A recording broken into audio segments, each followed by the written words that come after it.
Hi everybody, welcome back. It has been a while since I got to sit down and film, but what I have for you today is something I've already filmed once. I had to throw away the footage and start over again. So, darn it, this is just getting done. But it is my review and demo of the Anastasia Beverly Hills Luminous foundation. This foundation has been out for a little while now. I've had it for 2 months, wear testing it, trying it out, and doing different things with it. So it's not like it's brand new, but I still wanted to do my review slash demo on this, so here we go. So this has kind of been a long awaited release from ABH. They've had their stick foundation out for a couple of years now. That's a very good product. It gets really good reviews for a reason, but the majority of, I would say, people who like foundation, such as myself, prefer it in this liquid format as opposed to a stick. Sometimes sticks can be a little bit tricky to work with. There's a larger learning curve with those than there are just your basic liquid foundation that you don't necessarily have to have a specialized tool to put on. It's something you can actually put on with your fingers if necessary. So this, people were waiting on for quite some time. I definitely have an opinion on it, but let's get in. I'll run you first through the demo of me applying it. Now, unfortunately, this foundation does not come in a perfect shade of Leyla. I got as close as I possibly could. I still think it's not the best match for me. Even when I do tweak it, it's a little too cool, but it is the only one that has like an olive undertone that's somewhere near my shade range that I kind of need. At the same time, it kind of this was a feat trying to get. So let's go through the demo. First thing I did is I applied the Smashbox Photo Finish Primer. That's kind of my ride or die of primers, and it's the one I always use when I'm wear testing a foundation first, because it is, again, my ride or die primer. It always works out. I never have problems with foundations I put on top of it. Because this is a shade a bit too kind of light, kind of not for me right now, I did go ahead and I added a couple of drops of the Custom Cover FX Foundation Enhancement Drops. I use these in the shade N Medium 4. This is kind of my tan shade that I use when I'm mixing in any of my more expensive foundations that I don't buy a couple of different shades in to kind of get throughout the year. So I put 1 drop per pump. I do 3 pumps of the foundation, so 3 drops of that. Mix very, very well, and we get to as close to a shade match on me as you're going to get. Then it's just a matter of dotting on and applying it. Now, Anastasia Beverly Hills does recommend that you do this with a brush. They have a couple of brushes that they recommend using it for, and I believe they even came out with a new one during the launch. I am using the IT Cosmetics. This is the Flawless Airbrush.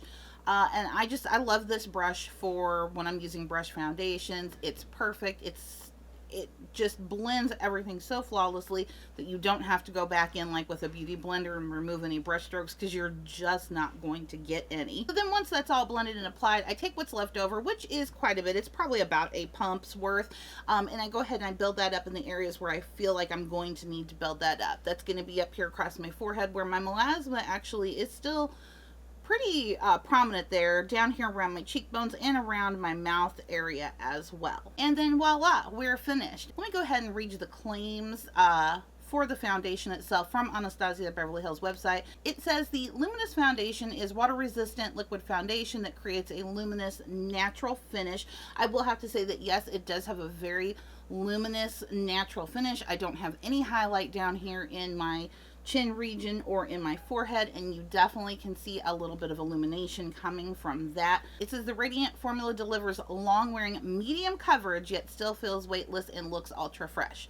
I do agree, it is very weightless feeling. You put it on, this is probably, I would say, the most weightless product I have ever used. Like, it just doesn't even feel like I put a thing on. It really doesn't. Like, even the lightest weight foundations that I have, like L'Oreal True Match Lumi, that's super duper light.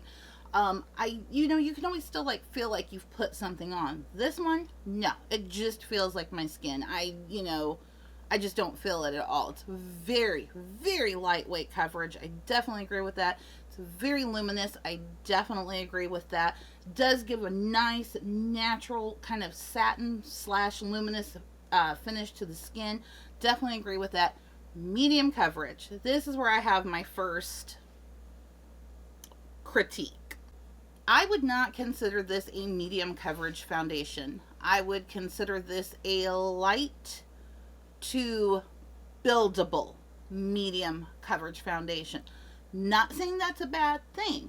I think that it, for light coverage, it's really good. It's like light to medium coverage, but for an actual medium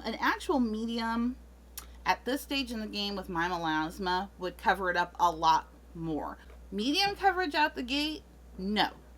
Buildable medium, kind of on the fence with that one. I would say this is a light to medium coverage foundation, and it's fine. I'm okay with it being a light to medium coverage foundation.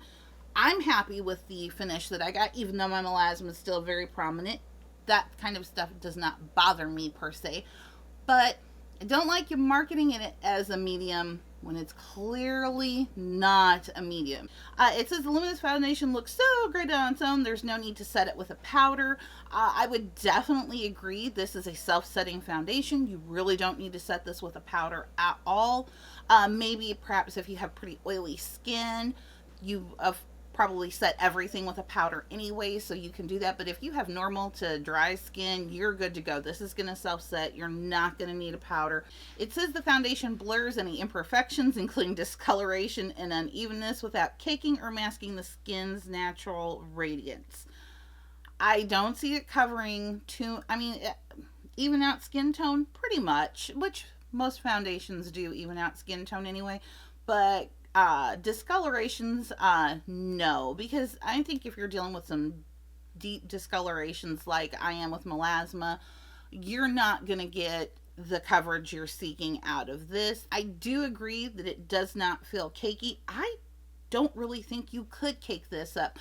I've gone as far as to putting about 3 layers up here to get a solid medium coverage over my melasma, which after 3 layers it finally did kind of deliver that. But at the same time, it didn't feel cakey. It still felt so lightweight, like there was nothing on my skin whatsoever. So I definitely agree with that. It also says it gives you a seamless application that's easy to blend, leaves the skin with a perfected look and complexion, and it is free of flashback or oxidization. So now let me give you a little bit more details on the foundation itself. It comes in a 1 ounce glass bottle. Nice little pump right here. It's really sleek. I kind of like this. It just says, Anastasia Beverly Hills on this side, and then foundation in big bold letters over here. You know exactly what you're grabbing for. The only thing they could honestly do to make this better, and it's kind of always what I critique every foundation, just put in a squeezy tube with a pump. Comes in 50 shades. It came 50 shades straight off the gate. So that's amazing. It has a really good range. It goes from fair down to deep, and then you've got light, medium, and tan in the middle.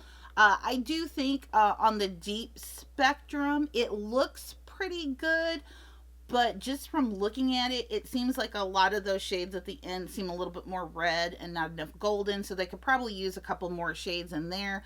The tan spectrum looks pretty kind of orange to me if I'm looking at it.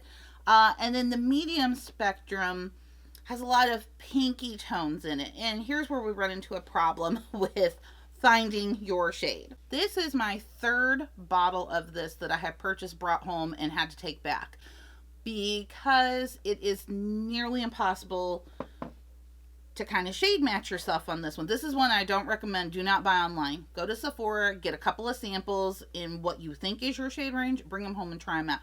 What I probably should have done, I was being impatient. The shade I am in is 300C. This is what is insane about this to me. I am the first shade in the medium range. That never happens. I'm always usually the last shade in the medium range. Even Fenty, I'm 290. That's the last shade in the medium range before we hit to tan. I'm the first shade of the medium range. I will have to say that these shades run a little bit deeper in color. So the fair, and if you were a medium, you might be down in the fair category, because this shade is considered light to medium skin with cool golden undertones. This is where it gets confusing. They put their olive undertones in their cool category. So that is your key, or your kind of key words that this is going to be an olive undertone, is cool, golden, because none of them, the next one up, which is 305N, which is what I thought would be better for me, is neutral olive undertones. And the problem with that one is it was really pink. This one is a little bit pink on me, but that one was really pink.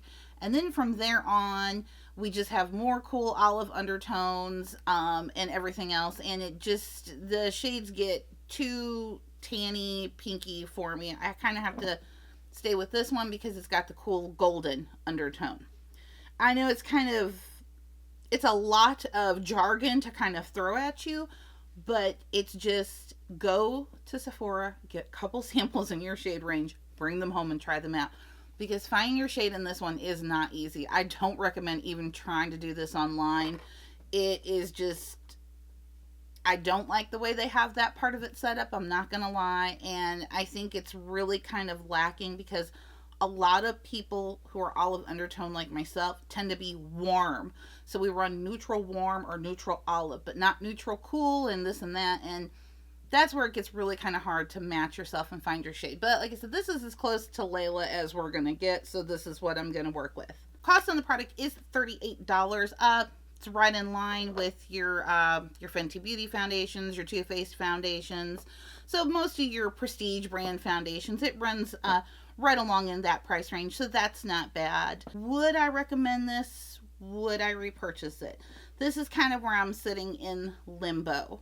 I think if you have normal to dry skin, you really would love this product. It's not really going to give you any extra moisture, but it's going to be one that lasts on you a long time. It lasts on me all day long without any touch-ups. I mean, I never touch up my foundation anyway, to be honest, but it does last on me all day long.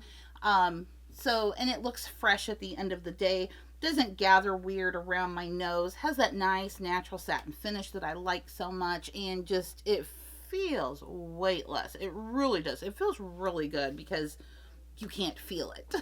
I don't think it's bad. I think if you can find your perfect shade and you like kind of those weightless light to medium coverage foundations, then this is a very good one for you. I do like this one. I will use it. I mean, I'll finish it, but will I repurchase it? I'd have to say at this point in the game, no, it's going to be a hard pass, just because I shouldn't have to work this hard for my foundation. I'm paying $38. You should be working for me. That's kind of how I look at it. But is it horrible?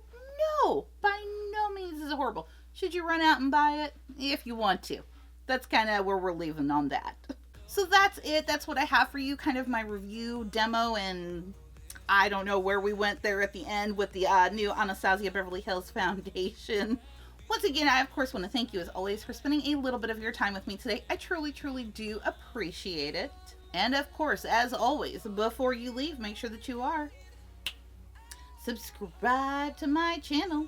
You definitely don't want to miss out on any more videos that I have coming up. And I will see you guys next time. Bye-bye.